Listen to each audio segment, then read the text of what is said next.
Jean Le Sueur, vous, Happy Birthday, Mr. President, ne serait pas pour vous non plus? Sûrement pas. Moi, qui ai passé ma vie à défendre les États-Unis d'Amérique auprès des anti-américanistes primaires qui nous entourent, là, je suis à court d'explications, de justifications éventuelles pour ne serait-ce qu'expliquer le comportement de Trump vis-à-vis de sa propre population et vis-à-vis du reste du monde. Alexandre Delvalle, pour vous, pas de Happy Birthday, Mr. President? Alors moi, je répondrai un peu comme les jésuites ou les rabbins dans Rabbi Jacob.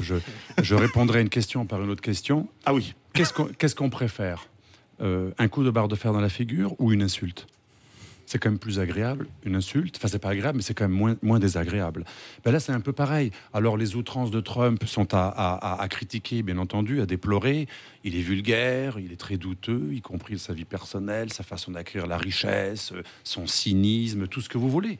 Mais son bilan verbal est quand même beaucoup moins grave et beaucoup moins horrible que le bilan des gens qui, eux, avaient des propos très mesurés, très politiquement corrects, très sympathiques et qui ont déstabilisé l'humanité, notamment le Moyen-Orient. Mais vous avec prenez, des guerres, vous prenez en compte ces déclarations sur Twitter, Alexandre Delvalle? Oui, mais ce ne sont que des mots. Vous savez que la politique, c'est soit on fait et on ne dit pas, soit on dit et on ne fait pas. Alors lui, il dit, il a fait quelques petites frappettes, mais ça n'a rien à voir avec la déstabilisation de l'Irak, qui a permis à l'Irak, ex-régime laïque, de devenir la base d'Al-Qaïda, puis ensuite de Daesh. Comme dit Kamel Daoud, l'Amérique aujourd'hui, elle est le père de Daesh, et sa mère, c'est l'Arabie Saoudite et le salafisme wahhabite. Mais donc oui. je pense qu'il faut quand même Chacun sait que c'est Barack Obama qui a créé l'État islamique. Je suis plus choqué par les mots, cher monsieur, par les actes que par les mots. Les mots ne sont que des mots. Et croyez-moi, si on vous insulte, c'est quand même moins grave que vous faire dégommer ou des barres de la figure. C'est un peu cette figure que je prends. Mais quels ont été les actes de Donald Trump, sinon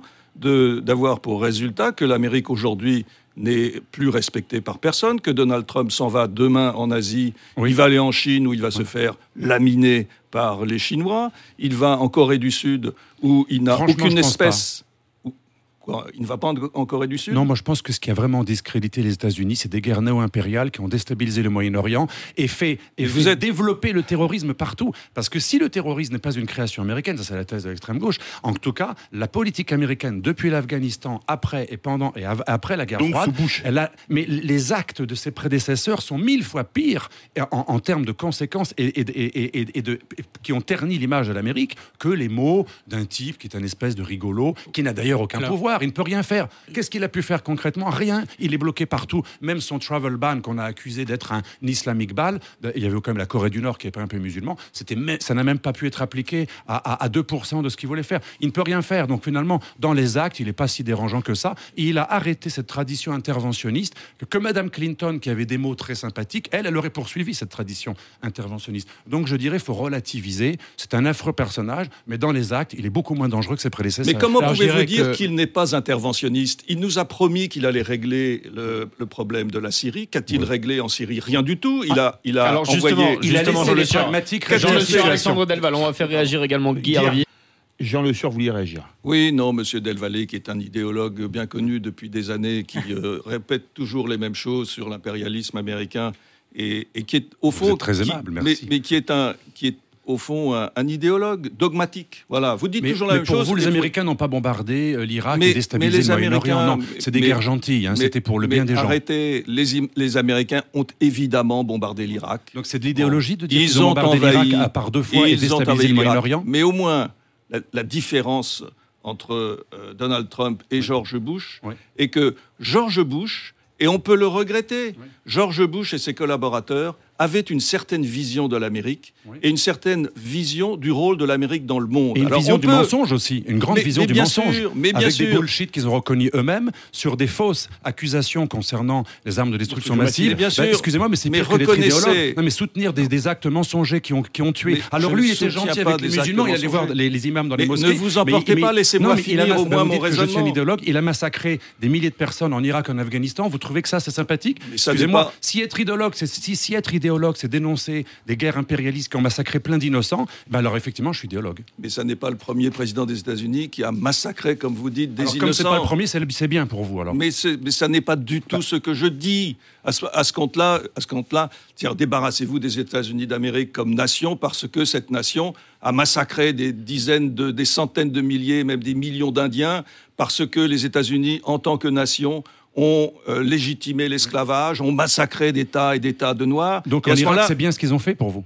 Mais je ne dis pas que c'est bien. Alors pourquoi vous traitez d'idéologue ceux qui dénoncent ce fait? Laissez-moi finir au moins mon bout de raisonnement, et après vous le discuterez. Non, mais j'aimerais bien comprendre votre accusation. Mais ça n'est pas une accusation. Bah, idéologue, dans votre bouche, c'est une accusation. C'est un bout de raisonnement qui est que l'ordre mondial, tel que nous le connaissons depuis au moins la fin de la Deuxième Guerre mondiale, était basé sur une certaine stabilité et une certaine crédibilité des États-Unis d'Amérique. Ah bon, violer le droit international comme l'a fait Bush fils, c'est la stabilité et c'est le respect du multilatéralisme pour vous?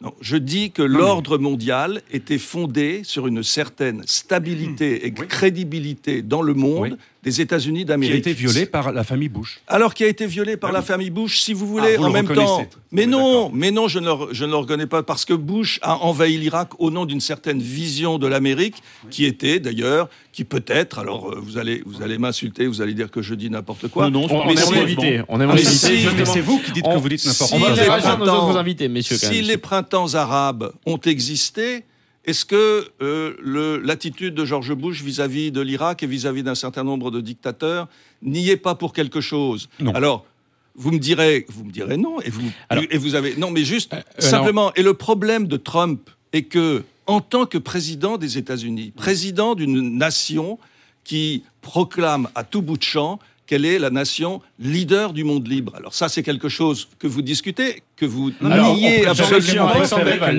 Et Donald Trump a sapé la légitimité du président des États-Unis. Il y a une certitude, en tout cas, quand on entend votre échange, messieurs, c'est que Donald Trump provoque énormément de tensions. Et ça, c'est vrai que ça n'avait jamais été vu auparavant, Guy Harvey. Ce qui est clair, c'est que, alors, moi, je n'irai pas jusqu'à défendre l'initiative qu'avait pris George Bush, à la fois, effectivement, sur une certaine... Je ne la défends pas, je la comprends. On peut la comprendre, je ne suis pas sûr de ça. Mais en tout cas, c'est vrai que si aujourd'hui, on peut l'analyser parce qu'on est des années après, sur le moment, l'intervention des États-Unis sur la base de faits qui étaient quand même... qui étaient mensonger. Les armes de destruction massive n'existaient pas. Ça a été quand même. Les photos de Colin Powell, ça a été, oui, on a tous en mémoire effectivement le discours de Colin Powell à l'ONU. Face à De Lipin. Il l'a dit lui-même après.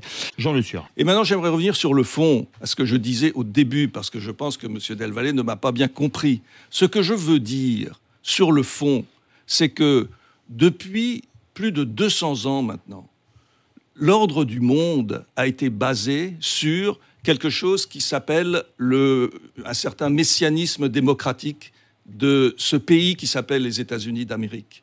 À certaines reprises, ce messianisme démocratique leur a fait faire des choses dont on peut dire que c'était des bêtises, ou c'était des échecs patents, ou c'était des succès. Je vous rappelle quand même que le débarquement en Normandie, c'était quoi? C'est une action impérialiste? Oui, c'est une action impérialiste. C'est en même temps une action qui nous permet de vivre, qui nous a permis de vivre pendant un certain nombre d'années de manière relativement libre. Trump, à la Maison-Blanche, c'est la rupture avec tout cet aspect, avec ce précepte de l'ordre du monde depuis au moins la fin de la Deuxième Guerre mondiale. Alors on peut dire que oui, George Bush a eu tort d'envahir l'Irak. Moi, je pense que ça se discute de manière plus raffinée que l'attitude que vous avez qui consiste à balayer un petit peu d'un revers de main ces choses-là. Trump, il rompt avec ce que sont et ce qu'ont été les États-Unis d'Amérique depuis 200 ans. Et c'est très important, c'est même capital et dangereux, parce que, encore une fois, dans le monde d'aujourd'hui tel qu'il est, avec tous les dangers qui le menacent, le fait d'avoir un personnage aussi instable, aussi imprévisible, aussi peu équipé en termes de culture personnelle, de connaissance du monde, de connaissance de l'histoire, de la géographie du monde, ce président fait courir un grave danger au monde tout entier. Alors, premièrement, George Bush fils était encore plus nul que lui. C'est faux. En géographie. Et votre argument qui rejoint le point Godwin sur la Seconde Guerre mondiale me rappelle un jour un débat avec Moïse. On parlait de la guerre du Kosovo. À l'époque, je critiquais cette guerre du Kosovo. Mais comme vous avez toujours est-ce que je peux finir ma phrase? les initiatives laissez-le s'exprimer. C'est mon droit de critiquer la politique étrangère américaine. Et je me rappelle, M. Moïse, il faisait comme vous. Il disait, oui, mais si on critique l'impérialisme américain, c'est une forme d'ingratitude vis-à-vis des gens qui nous ont libérés pendant la Seconde Guerre mondiale. Excusez-moi, mais c'est obscène. Ce genre d'argument d'autorité, cher monsieur, est obscène. Ça met indirectement, de manière homéopathique, votre adversaire dans le camp de ceux qui seraient nostalgiques du Troisième Reich ou qui ne seraient pas solidaires de la guerre contre le nazisme. C'est obscène. Je suis pas certain que ce soit ce que Jean Le Sieur ait dit. Si, c'est très lié, parce qu'en gros, on nous dit que grâce à eux, on a été libérés en 1940. Or, l'émission, elle n'est pas sur la Seconde Guerre mondiale en 1944, bien sûr, 44-45. Donc, on voit bien que c'est un argument d'autorité. Les arguments d'autorité ne sont pas des arguments. C'est des arguments qui visent à pousser l'autre, à être obligé d'être dans votre... Moi, je récidive, cher monsieur, quitte à vous choquer, que le messianisme américain est dangereux pour l'humanité. Ce n'est pas le multilatéralisme. Le multilatéralisme, l'ordre mondial et l'accord entre nations sur des bases du respect du droit international, ça n'a rien à voir avec ce messianisme américain qui justifie de manière morale, avec une sorte de religiosité, des actions impériales et des actions qui violent la base du droit international, qu'est le respect des souverainetés des États. La base du droit international et même des Nations Unies, c'est le respect de la souveraineté des États que les États-Unis ont violé au nom de belles idées. Mais on peut faire plein d'horribles choses au nom de belles idées. Donc votre messianisme, je n'y souscris absolument pas. Alexandre Delval. Au-delà de tout ce qui est critiquable et beaucoup de choses, bien sûr, chez le président américain, ce que l'on constate, c'est que Jared Kushner, Monsieur Steve Bannon, Papadopoulos, Flynn, sont des gens qui étaient et qui sont, à tort ou à raison, accusés d'être proches de la Russie. Et la Russie, c'est quoi? Ça reste la cible, l'ennemi numéro un. L'URSS. Pour beaucoup de stratèges, y compris les grands ennemis néoconservateurs du président américain, ça reste l'ennemi pire que Daesh. On a entendu ces propos de nombreuses personnalités, y compris au sein de l'OTAN. Et ça dérange l'OTAN. L'OTAN, de manière existentielle, normalement, aurait dû disparaître après la fin de l'ex-URSS. L'OTAN a besoin, même si l'ennemi est autre, l'OTAN a besoin de pérenniser l'image de la Russie ennemie. Et c'est ça que ne pardonnera jamais à Trump. Il est accusé d'avoir quelque chose... Il a voulu faire quelque chose... avec l'ennemi. Non, mais pire que ça, il a voulu faire quelque chose d'horrible. Faire la paix avec l'ancien ennemi de la guerre froide, c'est quand même grave de vouloir... Mais voilà, et donc... C'est vrai que quand il va baiser la main du roi saoudien, ça ne choque pas les belles consciences politiquement correctes, ça ne choque pas énorme, mais beaucoup moins. Tout l'argent qu'ont reçu le couple Hillary Clinton du Pakistan, du Qatar et de l'Arabie Saoudite, et tout cela est tout à fait attesté, ça choque beaucoup moins. Et dans votre grande tradition, vous allez nous dire... Et vous aimeriez une guerre peut-être contre la Russie? Vous trouvez que c'est grave de faire la paix avec la Russie? C'est grave? Ce qui est certain, avec un pays qui a 10 000 tests nucléaires, vous voulez faire la guerre avec la Russie? Et voilà le vrai visage de M. Delvalle. Le vrai visage de M. Delvalle. Votre vrai visage, c'est la haine de la Russie. Et vous êtes guerrier. Vous êtes un va-t-en-guerre. C'est facile d'être va-t-en-guerre quand on n'est pas sur le terrain d'opération. Oui, moi je trouve que sur l'affaire russe, il y a une chose qu'on peut dire, c'est qu'il est prouvé, et personne ne le conteste, que la Russie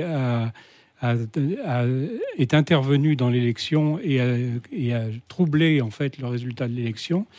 Et ce qui est certain, c'est que dans une situation comme ça, normalement, le gouvernement des États-Unis devrait protester.